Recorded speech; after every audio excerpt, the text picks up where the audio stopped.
Hello, well today I gave what I think is going to be one of the most important speeches I give in 2012, and that was in relation to the issue of youth mental health.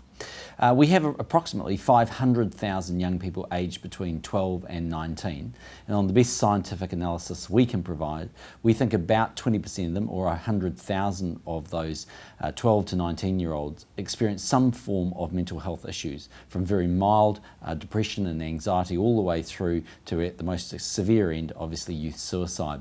It's an issue that I care passionately about, trying to make improvements. The government across a number of departments, education, health and the likes, Ministry of Social Development, already provides a lot of support for young people. But last year I started looking at this topic and decided that I should lend the Office of Department of Prime Minister and Cabinet to see whether we could bring the various silos together, fill some of the gaps and produce a better outcome, better results and therefore more support for young people in need. The speech and the response from the various ministers involved is on the National Party website, and I'd encourage you to go and have a look at that. But there's some fundamental changes that we are making. Firstly, at the moment, in Decile 1 and 2 schools in New Zealand, we have nurses in those schools. We're extending that now to all Decile 3 schools in New Zealand. So that'll be a front line, if you like, an opportunity for those nurses to engage directly with those students, and obviously as an early warning trigger, hopefully, for any mental health issues that may present themselves. We're also putting youth workers in some of those schools around the country selectively, again to try and make sure that that accessibility is much greater. Second thing that we're really closely looking at is in relation to the online capability of youngsters to access information and support. What we know is that young people live in a digital world. The way that they're likely to seek information and responses is through the internet, whether it's Facebook or other social networking sites.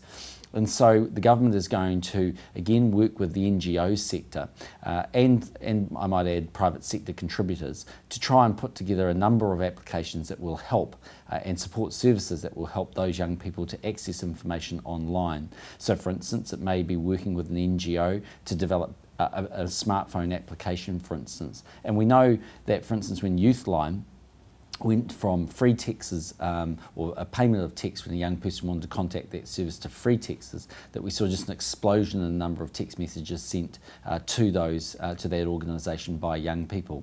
We also want to make sure that they can get what we're calling as e-therapy. That's something that the Chief Science Advisor has been looking at. So it'll be a combination of information but also potentially engagement with a health professional on the other side in a confidential way, but where young people can ask questions about issues they might face. We also know that parents, caregivers, family and friends, those who are around young people, play a very important role in hopefully picking up any symptoms that might present themselves of mental health, or being able to provide support and encouragement for young people. And so again, we're going to be reaching out to those parents and caregivers to make sure that they can access information and again provide the support that's necessary. Within the health system, there's more money going into the health system, particularly focused at young people and making sure that they can have the support of the health services that they so desperately need. There are many other things that we're doing in schools. For instance, we're looking at a program to combat bullying. At the moment, about 300 New Zealand schools have a program which is about lifting the attitudes and confidence and the way that school operates, for instance, called I think positive behavioural learning.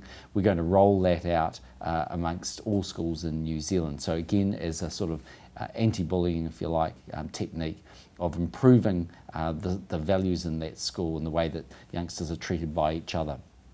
Many other things that we're looking at in terms of the Education Review Office. They're going to be working very closely with boards and also with the principals to again make sure that schools are doing everything that they can to try and make sure the environment is safe and also providing support for youngsters.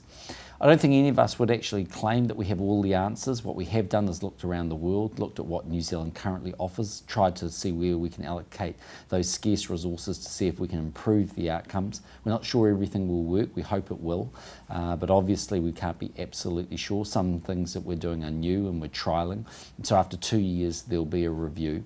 But in total we're spending around about $62 million over the next 4 years, and we certainly hope that that will deliver better outcomes. At the most extreme end of mental health and mental illness, on the most recent data we have back to 2009, about 110 young people took their own lives. predominantly males, 90 of the 110, but about 20 of them were females, and we know that a lot of females try and commit suicide, which is obviously at the extreme end of mental health issues. So it's an issue that I care passionately about. I think it's an issue that you, as fellow New Zealanders, care passionately about. You want to see the government trying to improve the outcomes for these vulnerable youngsters as they transition into adulthood, and that's what that package is all about today.